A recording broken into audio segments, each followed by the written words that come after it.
Agora sim, boa noite, irmãos. Que a graça e paz do Senhor Jesus, amém?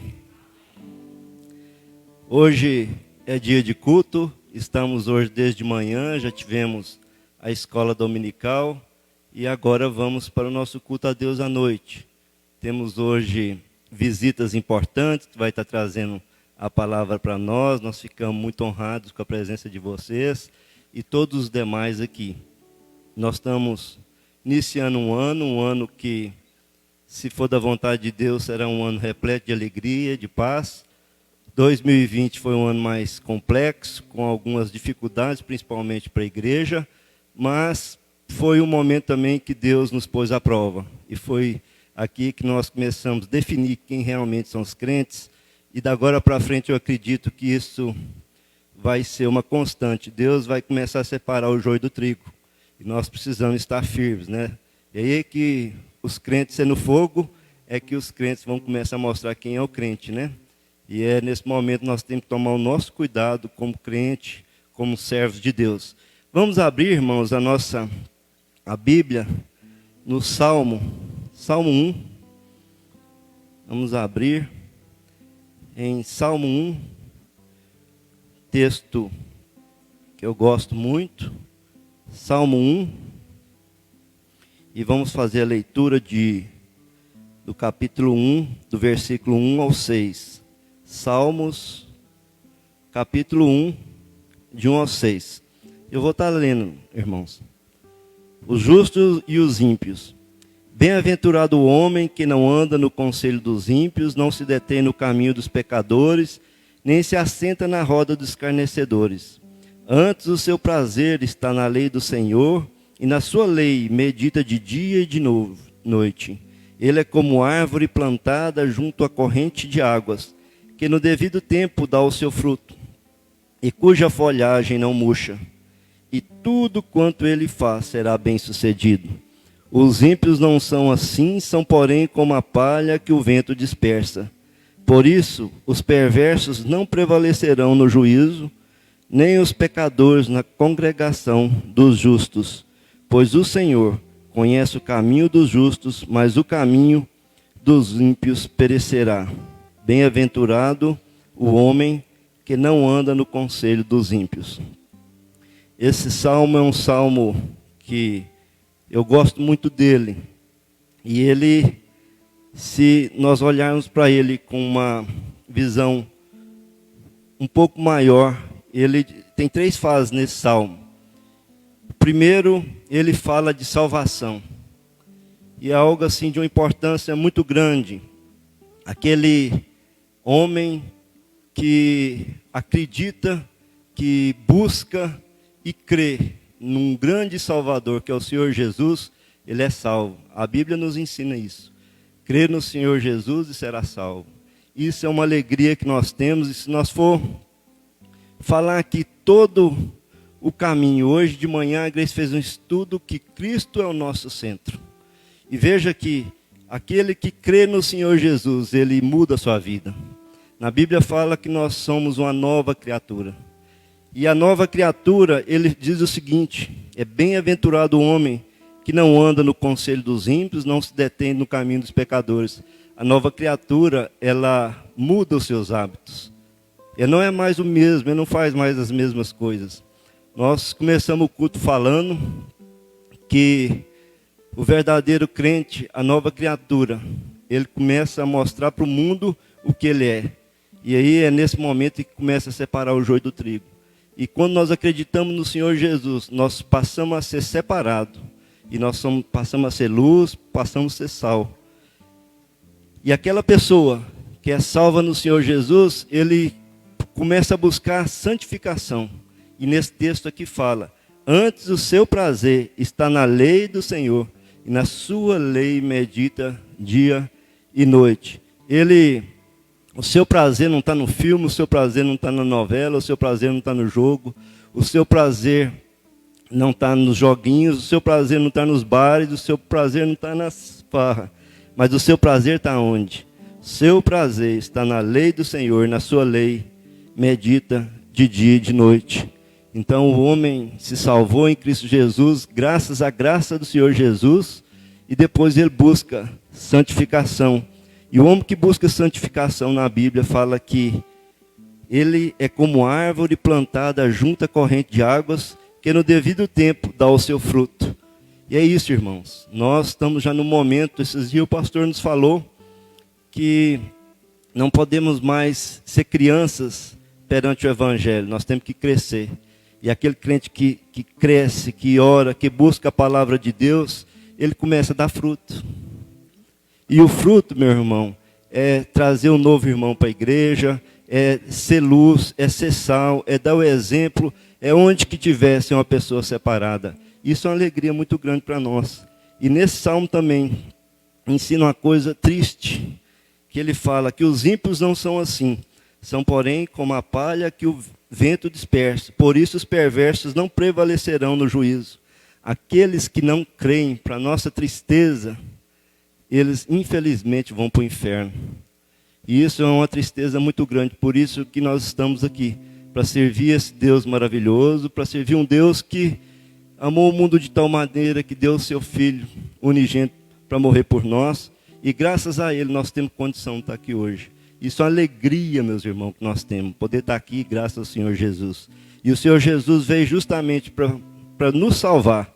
Embora nós somos pecadores. Embora nós estejamos no pecado. Mas buscando ao Senhor. E como bons crentes, nós precisamos sempre pedir perdão pelos nossos pecados. E eu queria, meus irmãos, que nesse momento, curvem a sua cabeça, nós vamos dar um tempo para você louvar esse Deus, para você colocar a sua vida perante Deus, para você pedir perdão pelos pecados, para que a gente possa estar linkado com o Senhor. Esqueça lá fora, esqueça seus problemas, suas dificuldades. Coloque Deus no centro da sua vida.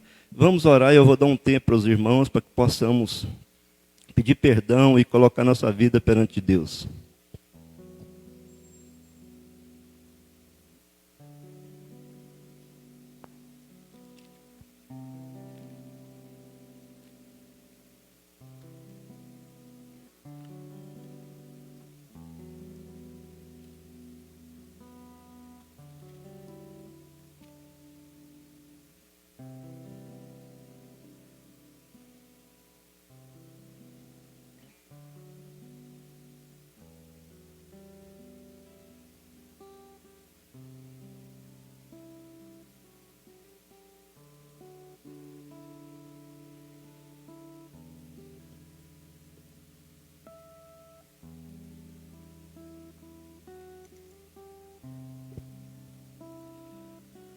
Senhor, te louvamos porque o Senhor é um Deus maravilhoso, um Deus que tem cuidado de nós, um Deus amoroso que deu seu Filho amado para morrer por nós e nos trazer salvação, mesmo sabendo que nós não merecemos, somos pessoas, Senhor Deus, que não temos mérito, mas pela graça, Senhor Deus, através de Jesus Cristo, o Senhor nos traz salvação.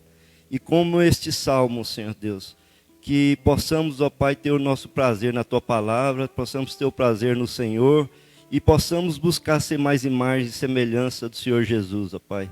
Te louvamos pelo sacrifício do Senhor Jesus e te pedimos, Senhor Deus, perdão, ó Pai, pelos nossos pecados, Senhor Deus. Somos pecadores, Senhor Deus, mas queremos pedir o perdão do Senhor, ó Pai. Não queremos julgar, mas queremos o Teu perdão, Senhor Deus, queremos a Tua graça. Dê a graça a esta igreja, dê a graça a estes irmãos, dê a graça, Senhor, às pessoas que estão nos ouvindo nessa transmissão, Senhor Deus. Guarde-nos, Senhor Deus, o Senhor é um Deus maravilhoso, nos abençoe, Senhor Deus. Sabemos que sem o Senhor não somos nada, somos fracos, Senhor Deus, mas o Senhor nos traz vitória, Pai. Graças ao Teu nome. E em nome santo do Senhor Jesus que oramos. Amém, Senhor. No Salmo 150, Salmo 150, no Salmo 150 diz assim, de 1 a 6, Salmo 150, o último capítulo, comecei no primeiro e estou encerrando no último, diz assim, aleluia, louvai a Deus no seu santuário, louvai no firmamento, obra do seu poder. Louvai pelos seus poderosos feitos, Louvai-o consoante a sua muito grandeza. Louvai ao som da trombeta, louvai-o com saltério e com harpa, louvai-o com adufes e danças, louvai-o com instrumentos de cordas e com flautas, louvai-o com símbolos sonoros, louvai-o com símbolos retumbantes. Todo ser que respira, louve ao Senhor. Aleluia, amém? Todo ser que respira, louve ao Senhor.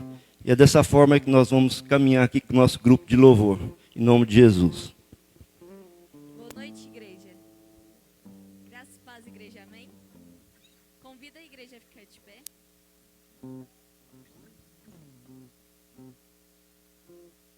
Que nessa noite a gente possa estar louvando a Deus com toda a nossa alegria, com hinos de adoração.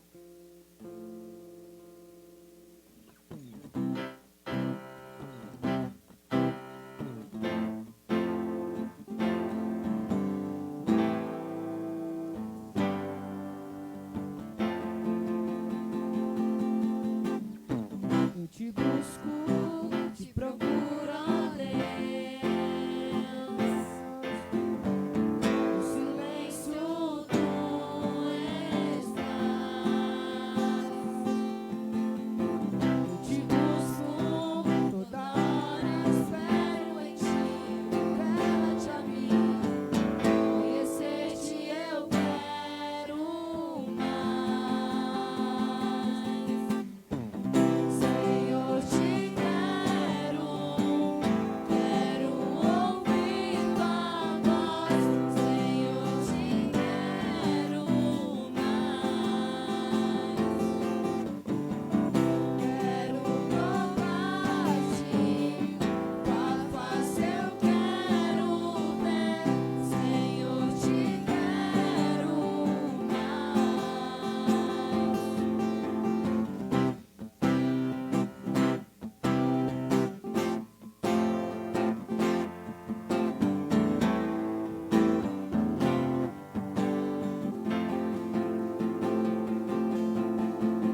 Prosseguindo para o alvo eu vou.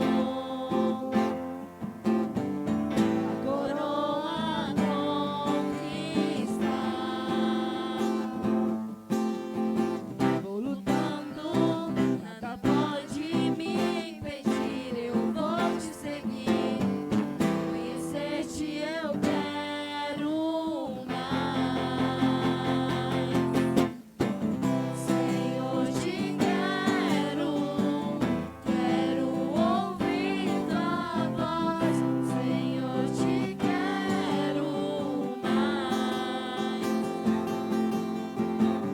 Quero tocar-te, tua face eu quero ver. Senhor, te quero mais. Senhor, te quero ouvir tua voz. Senhor, te quero mais. Quero tocar-te, tua face eu quero ver. Senhor, te quero mais.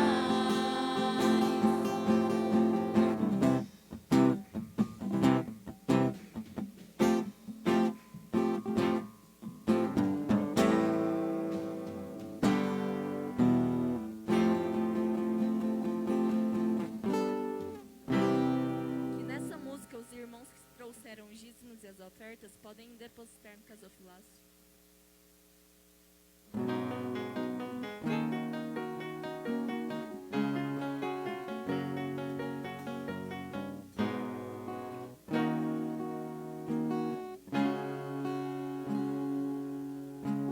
Se o sol se pôr e a noite chegar, tu és quem me guia.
Senhor Deus, obrigado por mais um dia, Senhor. Obrigado por estarmos aqui na sua casa, Senhor.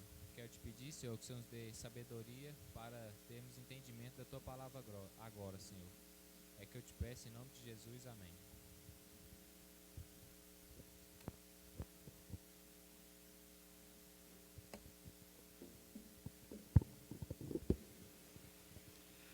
Como Deus é bom, né, irmãos? Ter um grupo de louvor desse na igreja, né? Deus esteja os abençoando.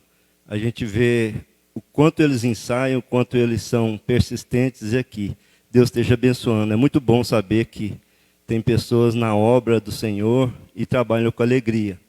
E falando em pessoas que dedicam a obra do Senhor e que têm contribuído com o crescimento dos irmãos, hoje nós temos aqui o nosso irmão da Sexta Igreja de Patos de Minas, que vai trazer a palavra, nosso irmão Vinícius. Eu gostaria de convidá-lo a estar conosco. É um prazer, Vinícius, poder receber você. E assim que você estiver aqui, você também possa apresentar a sua esposa, juntamente com o demais presbítero que está aqui, juntamente com a sua esposa. Para nós é uma alegria poder ter vocês aqui. Leva um abraço da nossa igreja para a sua igreja. É muito bom saber que tem pessoas que buscam o Senhor e aproveitam a oportunidade para levar essa mensagem para nós. Deus esteja te abençoando nessa noite.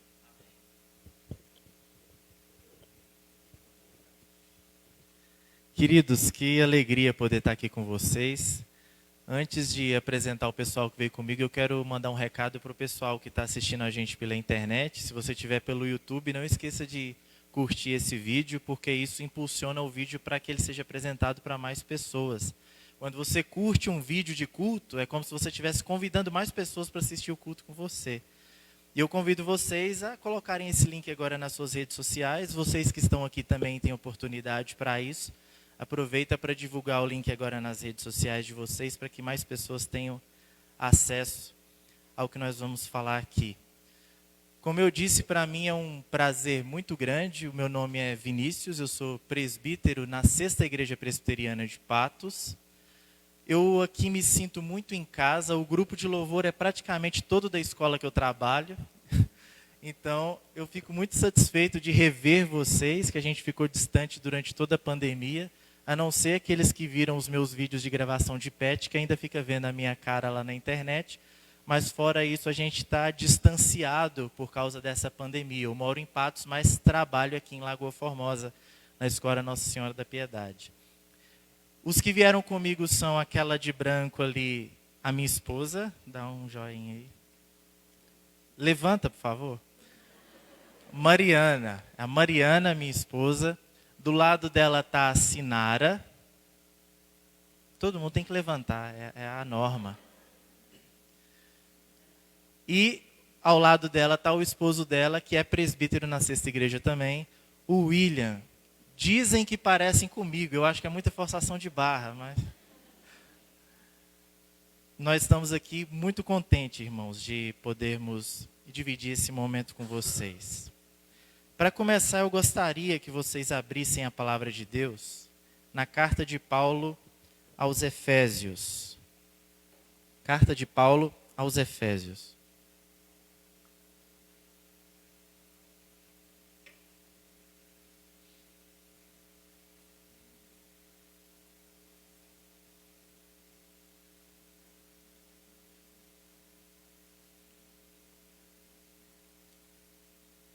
Essa carta é historicamente muito importante. Quando nós olhamos para a história da igreja de forma geral, nós percebemos que Calvino, que é uma personalidade muito querida para os presbiterianos, dizia que a carta de Paulo aos Efésios era a sua carta favorita, era o livro favorito de Calvino. Além disso, nós temos o Dr. Martin Lloyd Jones, que é um dos maiores pregadores da história da igreja, que dizia que não há nada mais sublime do que a carta de Paulo aos Efésios. Além disso, nós temos também os pais da igreja dizendo que em toda a literatura mundial, nada é tão belo quanto a carta de Paulo aos Efésios. Além disso também, nós olhamos para vários teólogos que dizem que a forma mais pura do cristianismo, de forma escrita, é na carta de Paulo aos Romanos, mas a forma mais bela é na carta de Paulo aos Efésios. Então vocês percebam o privilégio que nós temos nessa noite de poder ler uma porção tão querida, tão bela da palavra de Deus, que é essa carta. E apesar da propaganda que eu fiz aqui para instigar vocês a se aprofundarem e lerem cada vez mais essa carta, hoje nós vamos ler um fragmento muito pequeno da carta de Paulo aos Efésios. Nós vamos ler apenas 2 versículos, que são os primeiros 2 versículos. Depois, quando você chegar na sua casa, você vai ler o restante para você ter contato com toda a beleza dessa carta. Mas hoje nós leremos apenas os primeiros 2 versículos. E eles dizem assim: Paulo, apóstolo de Cristo Jesus, por vontade de Deus, aos santos que vivem em Éfeso e fiéis em Cristo Jesus. Graça a vós outros e paz da parte de Deus nosso Pai e do nosso Senhor Jesus Cristo. Eu gostaria de convidar vocês a fecharem os olhos mais uma vez para nós orarmos a Deus. Senhor, nós te bendizemos nessa noite, nós louvamos o seu nome, te agradecemos porque estamos aqui como fruto da sua bondade, da sua misericórdia, que se renova todos os dias sobre as nossas vidas. Obrigado, Senhor, por esse privilégio, e o nosso desejo nessa noite é ouvir a sua voz, através da sua palavra. Eu estou aqui, Senhor, como ferramenta nas suas mãos. Eu não tenho autonomia para dizer aqui os meus pensamentos, as minhas opiniões, mas que o Senhor, que o Espírito Santo do Senhor me use para fazer e falar aquilo que o Senhor quer falar. Que isso se cumpra no nosso meio, nessa igreja, em nome de Jesus. Amém. Irmãos, o meu desejo é que Deus abençoe muito vocês. Nós estamos começando o ano agora. Eu sou muito amigo do pastor Erickson, nós nos conhecemos lá na primeira igreja de Patos de Minas. A Flávia trabalha comigo ali na escola, nós temos um bom relacionamento. Ele me convidou para vir aqui falar um pouco da palavra de Deus e eu acho que esse tema que nós vamos falar aqui hoje é muito importante. Nós estamos no início do ano, às vezes traçando perspectivas, objetivos para esse ano que está todo diante de nós. E seria bom nós analisarmos, fazermos uma autoanálise, na verdade, do que nós temos feito como igreja, de forma corporativa, e mesmo no âmbito individual, nós, individualmente. Eu quero falar sobre 7 características de uma igreja saudável, para simplificar, de uma igreja boa. Quando você pensa numa igreja boa para você pertencer, para você congregar, o que você quer encontrar nessa igreja? Nós devemos analisar biblicamente e ver o que Deus espera encontrar, o que nós devemos procurar nessa igreja. E aqui, na Igreja Presbiteriana de Lagoa Formosa, nós devemos fazer essa autoanálise. Entender aquelas coisas que nós já temos praticado, que têm sido boas, que nós temos feito, que merecem elogio, e entender aquilo que nós precisamos ainda desenvolver, que nós ainda não alcançamos. Então, por isso é bom a gente fazer esse tipo de análise. Nós temos aqui uma saudação de Paulo. Paulo está apenas saudando a igreja de Éfeso. Nós apenas lemos a saudação, mas eu acredito que é possível extrair daqui alguns princípios para a gente aprender mais do Senhor. Em primeiro lugar, a gente olha aí a apresentação de Paulo e ele diz: Paulo, apóstolo de Cristo Jesus. Era comum as pessoas escreverem as cartas. Hoje, geralmente a gente escreve uma carta e assina lá no final. Nessa época aqui não, a pessoa já assinava no início e endereçava, já dizia para quem ele estava escrevendo. E aqui ele diz, ele já se apresenta, Paulo, e aí ele fala o que ele é, qual é o cargo que ele desempenha no reino de Deus. Ele diz, sou apóstolo de Cristo Jesus. Essa palavra é muito importante. O apóstolo era aquela pessoa que falava com autoridade no primeiro século da igreja. É aquela pessoa que Deus deu a ela a condição de desenvolver as doutrinas cristãs. Quando Paulo está dizendo, eu sou apóstolo de Cristo Jesus, ele está dizendo que ele tinha autoridade para escrever o que ele estava escrevendo. E que, portanto, os irmãos que lessem essas palavras deveriam obedecer o que ele estava dizendo. Porque, afinal de contas, ele era apóstolo de Jesus. Isso dava a ele uma autoridade. Mas será que Paulo poderia ser apóstolo de Jesus de verdade? Quais são as características que a Bíblia nos dá do apostolado, de um verdadeiro apóstolo de Jesus? Em primeiro lugar, o apóstolo tem que ser alguém que viu pessoalmente Jesus ressurreto. E isso aconteceu com Paulo. A caminho de Damasco, ele teve uma experiência gloriosa e ele viu Jesus ressurreto ali. Uma outra característica do apóstolo é que ele tem que ter sido comissionado pessoalmente pelo próprio Jesus. Isso também aconteceu com Paulo e ele até cita isso aqui. Olha o que ele diz aí. Paulo, apóstolo de Cristo Jesus, por vontade de Deus. Ele não diz, eu sou apóstolo de Cristo Jesus por vontade de Pedro. Eu e Pedro éramos muito amigos e Pedro me nomeou apóstolo. Sou apóstolo de Cristo Jesus por vontade minha. Eu entendi que eu tinha condições e eu me ungi apóstolo. Não é isso que ele está dizendo. Ele está dizendo que ele é apóstolo de Cristo Jesus por vontade de Deus. Na própria experiência a caminho de Damasco, o Senhor Jesus começou a comissioná-lo ali para esse fim. E uma terceira credencial para alguém ser considerado apóstolo de Cristo Jesus, que a gente vê em 2 Coríntios 12, é que essa pessoa tem que ser operadora de sinais e maravilhas. E Paulo fazia sinais e maravilhas em nome de Jesus. Até os lenços de Paulo, as pessoas tinham expectativa de que eles curassem as pessoas. Paulo era usado de forma tremenda para fazer sinais e prodígios. Vocês devem se lembrar de uma pregação longa de Paulo, e Eutico, que estava sentado próximo da janela, o lugar provavelmente era muito alto, ele caiu dormindo durante a palavra, por isso que vocês não podem dormir enquanto eu estou falando aqui, ele caiu e morreu. E Paulo foi lá, orou por ele e ressuscitou. E voltou e continuou a palavra, e foi até a manhã seguinte. Então Paulo fazia sinais e prodígios. Ele tinha todas as credenciais para ser apóstolo. Por isso ele diz aqui com autoridade, escreve com autoridade. Paulo, apóstolo de Cristo Jesus. E daí? Qual característica emerge do texto aí? Uma igreja boa, uma igreja saudável, é uma igreja que dá ouvido à doutrina dos apóstolos. É uma igreja apostólica. Uma igreja que ouve o que os apóstolos, as doutrinas apostólicas têm para nós. Mas como nós vamos ter acesso à doutrina dos apóstolos? Os apóstolos morreram há 20 séculos atrás. Hoje tem uma galera que se denomina apóstolo, mas não são apóstolos de verdade.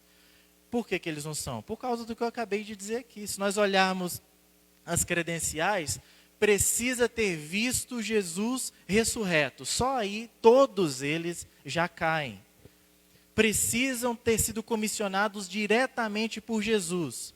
Muitos desses apóstolos modernos, eles mesmos se intitularam apóstolos. Não foi Cristo Jesus quem deu esse ministério para eles. E tem que fazer sinais e prodígios. Infelizmente, muitas igrejas estão sendo até processadas, esses pastores estão sendo processados por fazerem falcatruas, falsas curas. Então eles não são apóstolos verdadeiros. Os apóstolos que nós temos que seguir são os apóstolos bíblicos. E aí como nós teremos acesso ao ensino dos apóstolos? Através de uma pregação correta da palavra de Deus. Quando há uma exposição clara e correta das Escrituras, nós temos a palavra de Deus, a doutrina apostólica sendo revelada a nós. Por isso, uma igreja bíblica é sinal, é sinônimo de uma igreja apostólica. Uma outra característica que nós vemos aqui, seguindo o texto, ele diz, Paulo, apóstolo de Cristo Jesus, por vontade de Deus. Aí ele escreve a quem? O texto diz, aos santos. Uma igreja saudável é uma igreja que cultiva a santidade. Uma igreja que vive em santidade. E o que é ser santo? Acho que todos nós sabemos que ser santo é ser separado. O maior exemplo de santidade que nós temos na Bíblia, no Antigo Testamento, é o povo de Israel.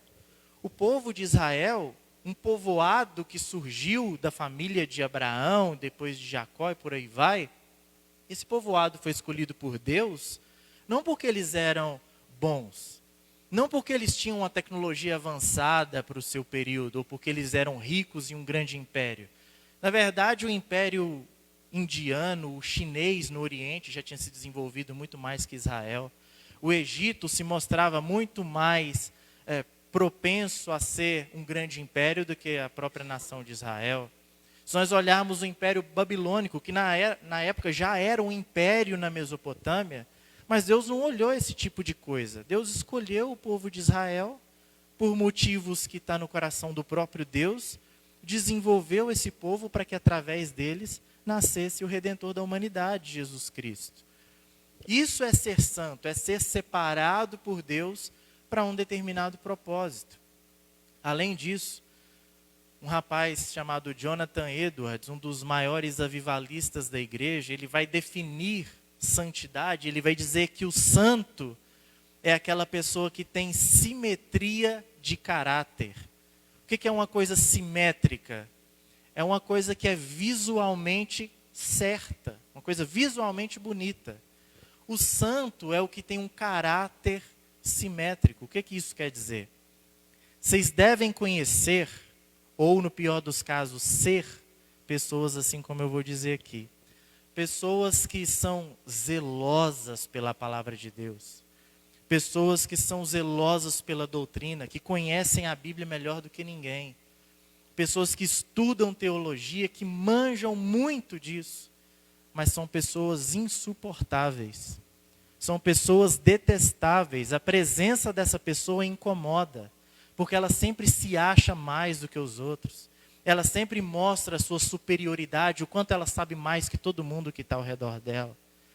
São pessoas que são assimétricas. Elas têm algo muito bom, elas têm muito conhecimento, mas elas não têm piedade, elas não têm amor.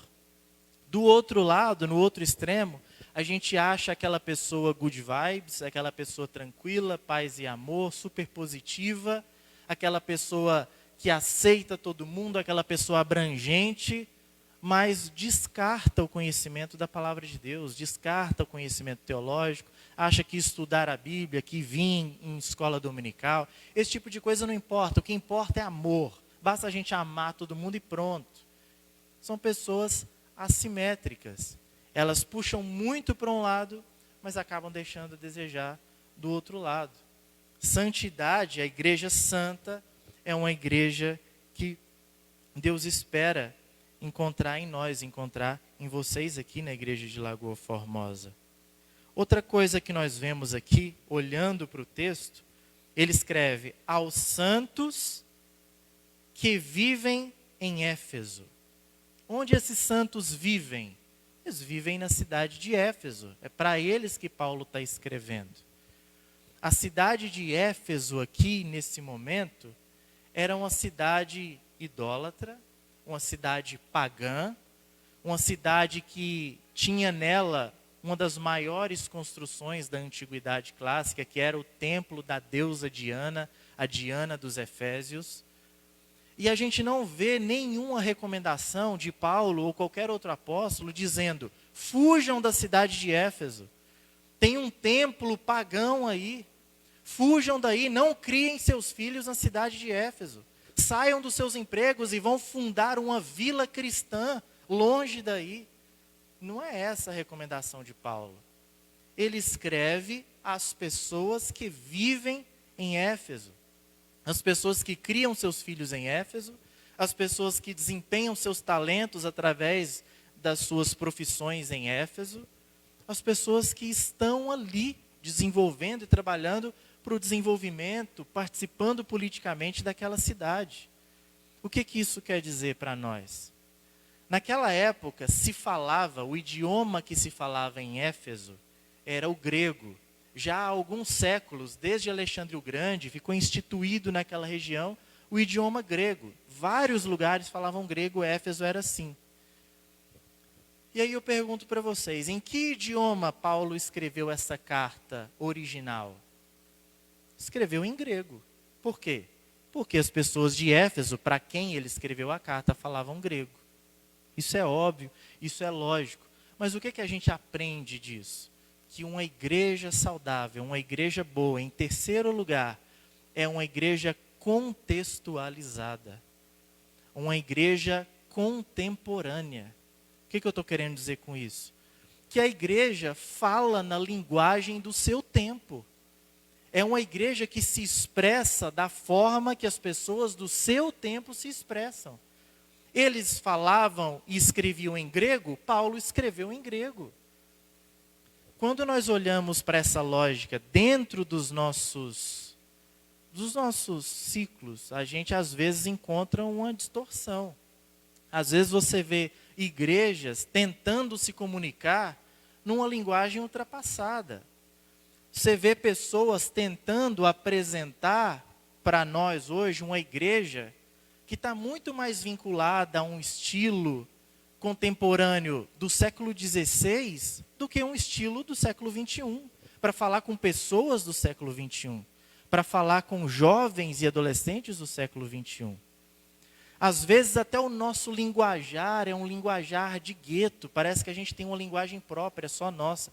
Eu não sei quantos de vocês já ouviram palavras assim, de um crente conversando com o outro fala, e aí varão, está no óleo? O outro fala, eu estou no manto, no azeite. Quem está de fora, gente, não faz a mínima ideia do que esses caras estão falando. Porque eles estão usando uma linguagem muito própria, muito de gueto, muito interna, de determinado setor da cristandade. Tem um amigo meu, eu posso falar o nome dele aqui, porque ele não importa de eu contar essa história, o nome dele é Leandro. E ele, quando ele era adolescente, na nossa época de adolescente, ele era mais alto que eu e muito magro. E aí tinha um irmão já mais velho da igreja, que sempre chegava para ele, batia nas costas dele, falava, e aí varão, como é que você está? E aí foi falando aquilo, pai do senhor, varão.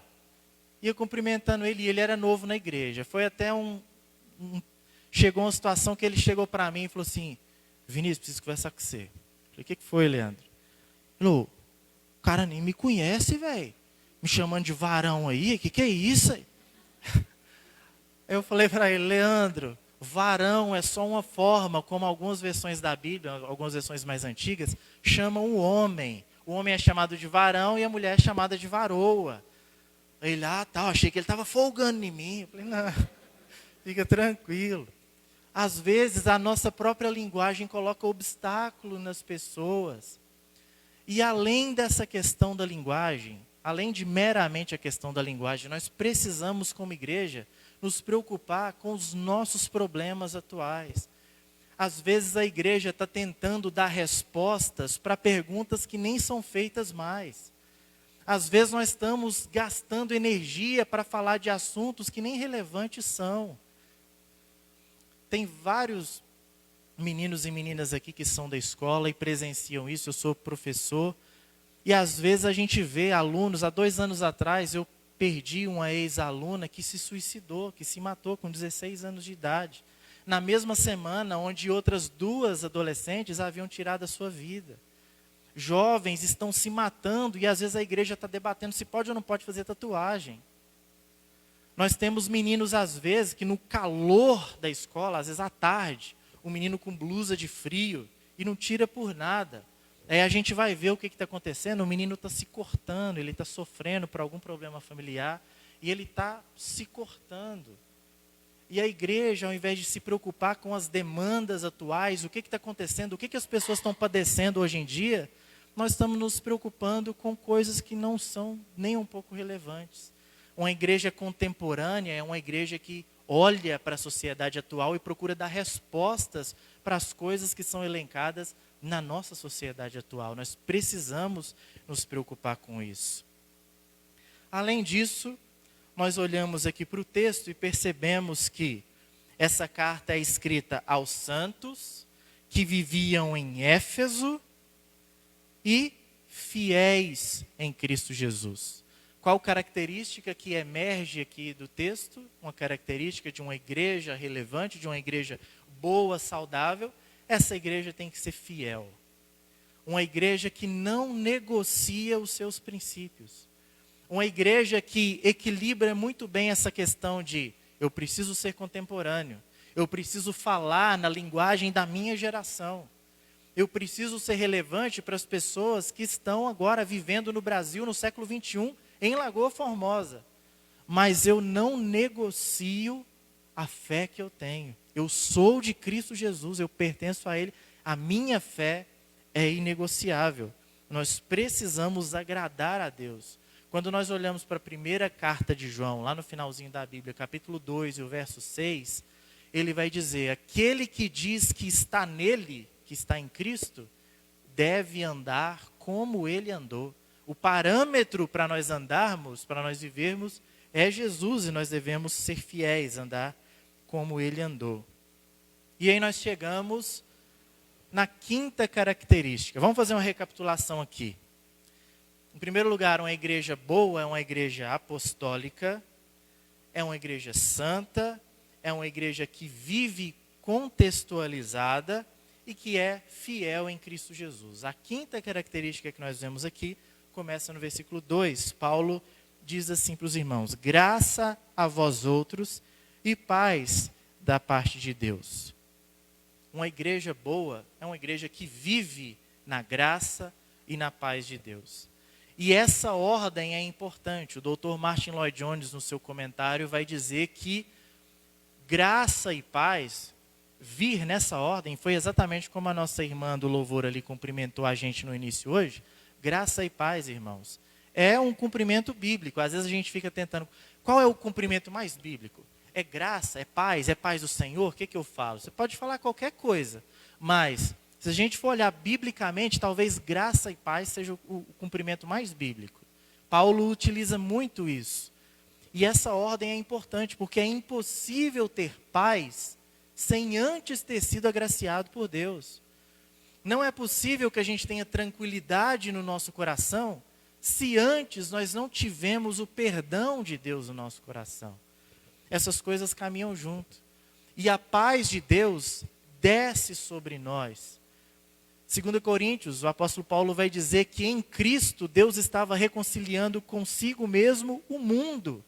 O mundo, as pessoas foram reconciliadas através do sacrifício de Jesus. Quando nós dizemos graça e paz, nós estamos celebrando algo verdadeiro. Nós temos paz com Deus. Nós fomos justificados por Cristo e agora nós temos paz com Deus. A paz não é um armistício. O que é um armistício? É uma pausa entre as guerras. Algumas pessoas dizem que a pausa que houve entre a Primeira Guerra e a Segunda Guerra foi só um armistício. Porque, na verdade, a Primeira Guerra e a Segunda Guerra aconteceram basicamente pelos mesmos objetivos. Isso foi um armistício, uma pausa entre guerras. Deus não tem isso para nós, Ele tem paz. É o final do conflito. Acabou, não existe mais conflito. Não existe mais inimizade entre você e Deus. Essa é a paz que Deus tem para nós. E essa paz de Deus, ela desce sobre nós, ela derrama sobre nós e necessariamente ela transborda para quem está ao nosso redor. Uma igreja que vive na graça e na paz é uma igreja que reconhece que tem graça e paz da parte de Deus, mas ela vive relacionamentos de graça e paz. O que está escrito aqui? Colossenses 3,14. Acima de tudo, porém, revistam-se do amor, que é o elo perfeito. Isso é viver em graça e paz. Não basta apenas a gente ser agraciado por Deus. Eu tenho que manifestar graça para as pessoas que estão ao meu redor. Quem aqui saberia dizer de cor João 3,16? Eu acredito que alguns saberiam. Pode falar, vamos fazer esse exercício. Pode falar aí, quem quiser.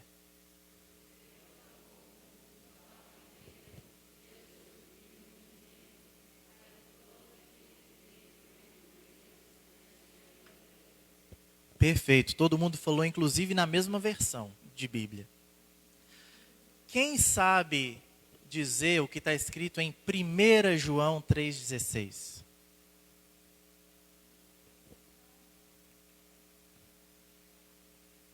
Perfeito. Nós conhecemos bem João 3,16, porque afinal de contas é um versículo extremamente interessante para nós. Deus me amou, Deus amou o mundo de tal maneira que me deu o seu filho. Ótimo, eu sou beneficiado com isso, excelente.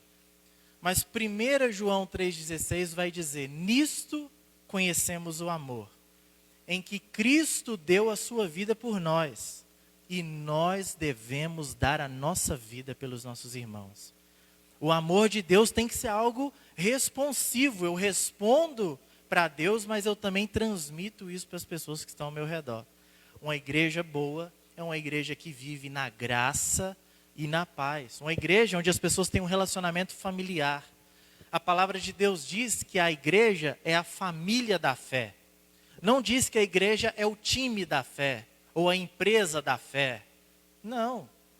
Diz que é a família da fé. Por quê? Porque família é o lugar onde nós temos intimidade. Família é aquela instituição social onde as pessoas mais íntimas nossas estão presentes. E por causa disso nós temos certas liberdades de agir de determinada forma, de falar determinadas coisas, porque afinal de contas nós estamos em família. A igreja deveria ser isso. Um lugar seguro para se errar. Às vezes a pessoa cai na igreja e ao invés de encontrar uma rede de suporte para essa pessoa ser amaciada na sua queda, ela encontrar apoio para se levantar, para se reerguer, o que ela encontra na igreja é um solo rochoso, onde ela cai e se esborracha, e depois dela caída lá no chão, vários dedos em riste apontando para ela, dizendo o quanto ela é ruim e os erros que ela cometeu. Nós precisamos ser a família da fé que acolhe as pessoas e transmite amor, graça e paz. Além disso, nós vemos também a sexta característica de uma igreja boa e saudável. Aqui diz assim: graça e paz a vós outros da parte de Deus. E quem é Deus? Paulo diz: nosso Pai.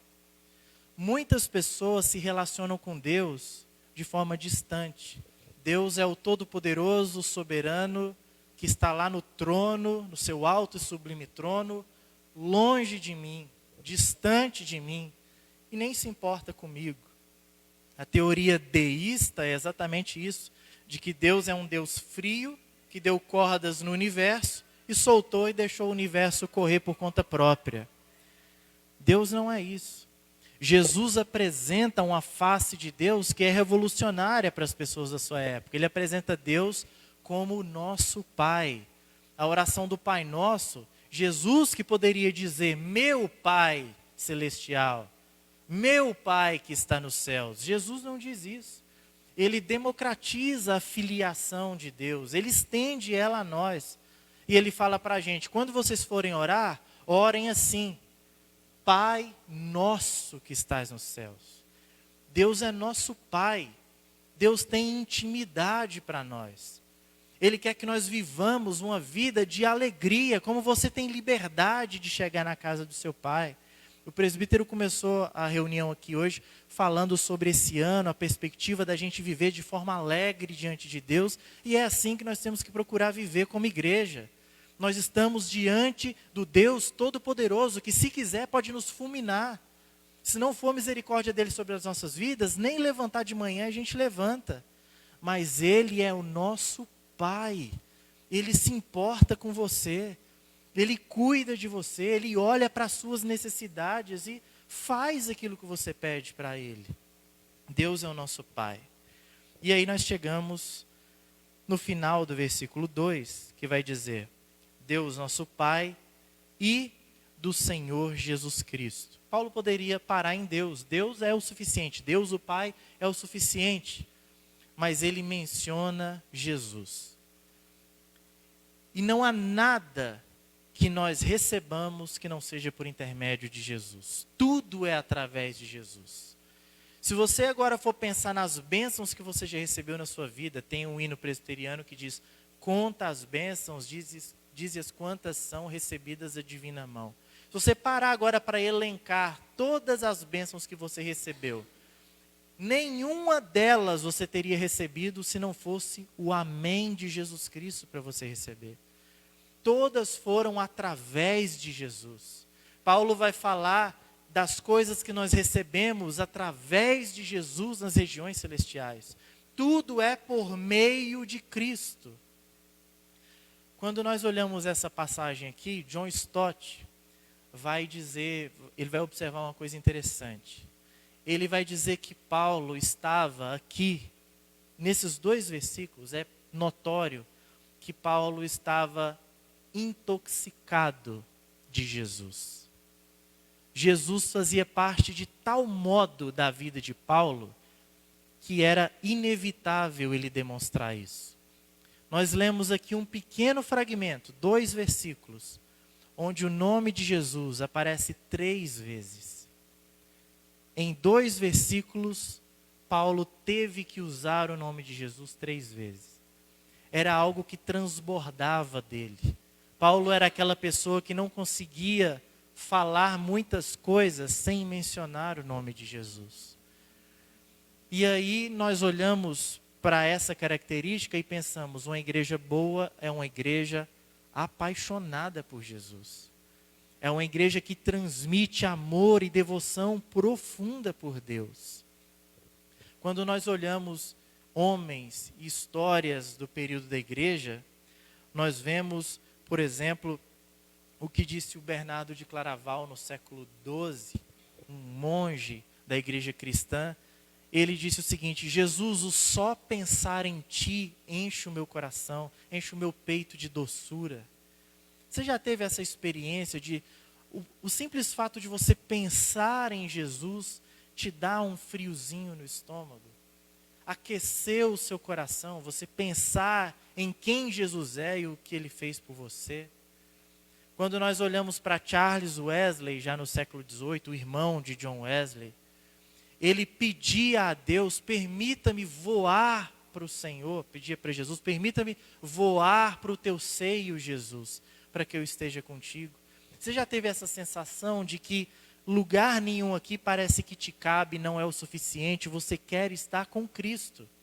A sua vontade nada mais seria do que estar com Cristo.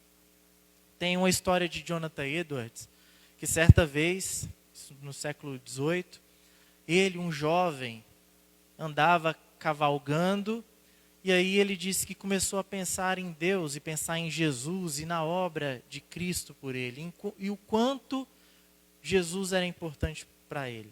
E ele foi falando atributos de Deus, ele foi louvando a Deus e falando quem Jesus era para ele, enquanto ele estava cavalgando. E aí quando ele parou, ele não fazia a mínima ideia de onde ele estava. Ele havia se perdido completamente. Ele ficou ali tão envolvido em adorar a Jesus e em falar a respeito de Jesus, que ele simplesmente se perdeu e gastou um tempão para voltar para casa. Será que Jesus desperta em nós esse desejo? Talvez uma das formas mais eficazes, eficientes de nós sabermos se nós somos convertidos ou não, se nós somos ou não uma boa igreja, é saber o que Jesus significa para nós. Quando você ouve o nome de Jesus, isso abala as suas estruturas, você tem prazer em falar dele. Nós precisamos ser pessoas que valorizam a presença de Jesus Cristo e que se identificam com ele, que têm paixão por ele. Gostaria que você, por um momento, fechasse os seus olhos para a gente fazer uma oração. Agradecendo a Deus pelo que ele falou com a gente nessa noite e pedindo a Deus para que aplique isso na nossa vida e que durante esse ano nós como igreja aqui, vocês, nós lá na Sexta Igreja, nós desenvolvamos isso também na nossa vida pessoal. Deus Santo e Poderoso, nós te damos graças mais uma vez nessa noite, porque o Senhor fala conosco. O Senhor é um Deus que se importa conosco e por isso o Senhor fala através da sua palavra. Nós desejamos do fundo do nosso coração que essas características estejam presentes na nossa igreja. Nós queremos ser uma igreja que vive a doutrina dos apóstolos, nós queremos viver em santidade, falando claramente às pessoas do nosso tempo, mantendo a nossa fidelidade a Ti, crescendo na graça e na sabedoria de Deus, tendo o Senhor como nosso Pai e amando o Senhor Jesus Cristo, colocando como prioridade da nossa vida. Faça isso não apenas na nossa igreja, Senhor, mas de forma individual. Que nós sejamos pessoas que transmitam esses valores e esse amor que nós temos pelo Senhor.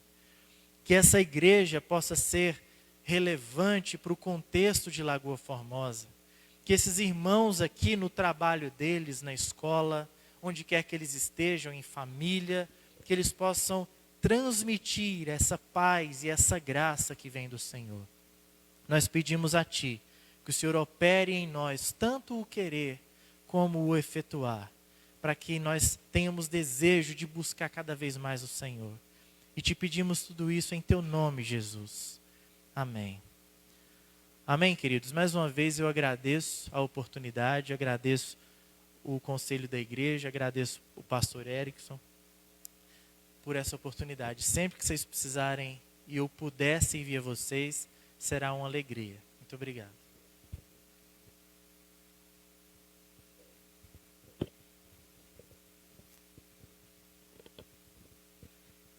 Amém. Que palavra abençoada, né, irmão?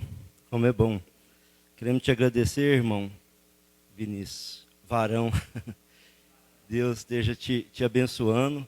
E como você colocou aqui no final, as portas estão abertas para você vir, estar utilizando a palavra aqui. Deus possa te abençoar no seu ministério. É sempre um prazer muito grande. E no início, o senhor falou que foi professor dos nossos alunos aqui. Até a minha filha falou que foi aluna do senhor, professor de história, né? E o senhor falou que está trabalhando aqui. E eu quero conversar com o pastor Erickson, assim que ele chegar, para nós já fazer a sua transferência da sexta igreja para de Lagoa Formosa. Sempre muito bom, né? Meus irmãos, nós estamos encerrando o culto. Queria agradecer a cada um que está aqui, tanto da igreja quanto das pessoas que estão nos ouvindo na transmissão. E eu queria dar apenas um aviso. Nas quintas-feiras nós estamos tendo estudo bíblico, né, a partir das 19 horas. No domingo, às 9 horas da manhã e à noite, às 19 horas. Estamos aí iniciando um ano muito agradável, com o pé direito. Todos estejam motivados. E apenas lembrar do ano passado, nós tivemos algumas dificuldades. E nós do conselho tivemos algumas indecisões e algumas preocupações, e eu gostaria aqui de apresentar.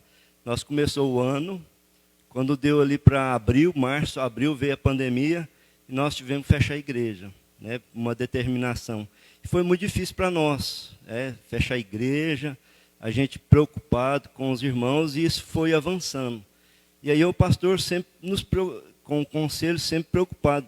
Nós precisamos visitar os irmãos, mas nós não sabíamos se podíamos visitar, porque às vezes nós podíamos estar contaminados, em vez de estar levando bênção, podia estar levando o vírus. Mas assim mesmo nós fomos, ficamos na porta das casas, não entrava, de máscara, né? E caminhamos. Um dia nós encontramos um irmão, e depois de nós ter conversado, orado por ele, ele falou: Sérgio, eu estou com Covid.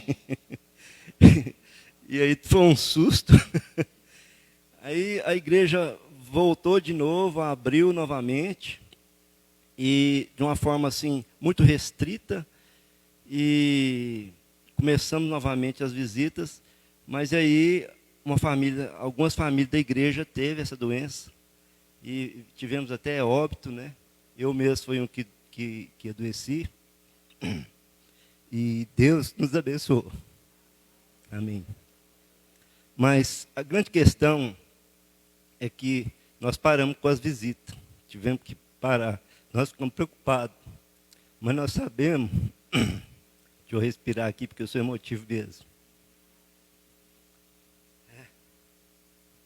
Eu prometi que eu não ia chorar mais, mas não tem jeito, não.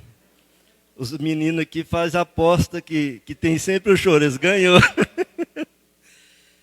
Mas a questão é que nós temos que voltar às nossas visitas. E nós não sabemos se nós voltamos. Porque nós estamos aí em fevereiro para a vacina. E nós não sabemos se a gente leva a bênção de novo, ou se nós podemos voltar às visitas para os irmãos. É uma preocupação que nós temos. Então eu queria fazer aqui, até uma coisa, o pastor não está aqui, não sentamos com o conselho, mas irmãos, se vocês estão com alguma dificuldade, se nós temos algum irmão com dificuldade, por favor, comunique com a gente, né? tanto com o conselho, como com o presbítero, como com os irmãos. Nós vamos fazer assim com o maior prazer, porque a igreja somos nós, né? E nós temos que cuidar uns dos outros. Não deixa, às vezes, alguma coisa passar. Às vezes nós podemos ter alguma pessoa com dificuldade, alguma pessoa que está precisando de nós, tanto de oração, como de coisas materiais. Ninguém aqui tem condição financeira, mas se nós juntar todo mundo, nós resolvemos. Mas avisa para nós. Avisa para nós, é importante. Porque às vezes nós não sabemos no dia a dia, nós estamos vivendo uns dias de muito isolamento. Eu acho que isso logo, logo vai passar. E no isolamento, às vezes, a pessoa fica sem graça. Nós temos aí os grupos do WhatsApp, vocês podem colocar, os nossos telefones estão lá. Por favor, avise para nós. O irmão hoje nos procurou, já nos deu um feedback muito importante. Nós temos que estar orando pelo seu Orene. Parece que vai fazer uma cirurgia, né, irmã? Nós temos que tomar cuidado com ele, uma pessoa querida, né? E também nós ficamos naquela preocupação, né? A pessoa já mais de 60 anos, nós podemos ir, não podemos, não vamos. E eu queria aqui, então, chamar o Guilherme aqui à frente, para que ele e o pastor, nosso pastor presbítero Vinícius, você possa, Guilherme, estar orando pelo Vinícius e ore também pelo seu Orene, para que Deus esteja abençoando ele juntamente com toda a igreja. E assim fica encerrado nossa igreja. Vamos orar, irmãos. Deus, muito obrigado porque nós estamos aqui diante do Senhor, ó Pai, e o Senhor tem cuidado de nós, ó Pai. O Senhor tem acalentado os nossos corações, tem nos abraçado, nos carregado no colo, ó Pai. São momentos difíceis que nós temos passado, ó Pai, mas o Senhor está presente, ó Pai, se faz presente nas nossas vidas, ó Deus. Continue a nos abençoar, ó Pai, continue conosco, ó Deus. Esteja conosco durante essa semana, ó Pai, que seja uma semana abençoada, ó Pai. Que nós possamos começar a nossa semana, ó Deus, pensando com pensamento no Senhor, que nós possamos terminar ela dessa mesma forma, ó Pai. Que o Senhor possa estar sempre abençoando a vida do Vinícius, ó Pai. Que onde quer que ele esteja, ó Pai, ele possa ser bênção do Senhor, ó Pai. Ele possa ser aquele que leva a Tua palavra, ó Deus. E que em tudo que ele fizer, ó Pai, seja para a honra e glória do Senhor, ó Deus. Que o Senhor acompanhe os passos dele, da família dele, ó Deus. Que o Senhor esteja sempre trazendo bênçãos para o lar desse teu servo, ó Pai. Que o Senhor possa estar abençoando também a vida do Senhor Orene, ó Pai. Que é uma referência para nós, ó Pai. Que o Senhor possa cuidar dele, ó Pai. Que o Senhor possa acompanhá-lo nessa cirurgia, ó Deus. E que ocorra tudo bem, que ocorra tudo da Tua vontade, ó Pai. Que seja tudo para a honra e glória do Senhor. Que nós entendamos a Tua vontade sempre nas nossas vidas, ó Pai. E que o Senhor possa ser Senhor das nossas vidas em todas as situações, ó Pai. Que possamos entender que é do Senhor, tanto querer quanto realizar, ó Pai. Que o Senhor possa nos levar para casa, ó Pai, na certeza de que nós temos um Deus em quem confiar. E por isso nós podemos descansar no Senhor, ó Pai. É no nome de Jesus que eu oro e agradeço. Amém. Amém, igreja. Vá todos em paz. Amém.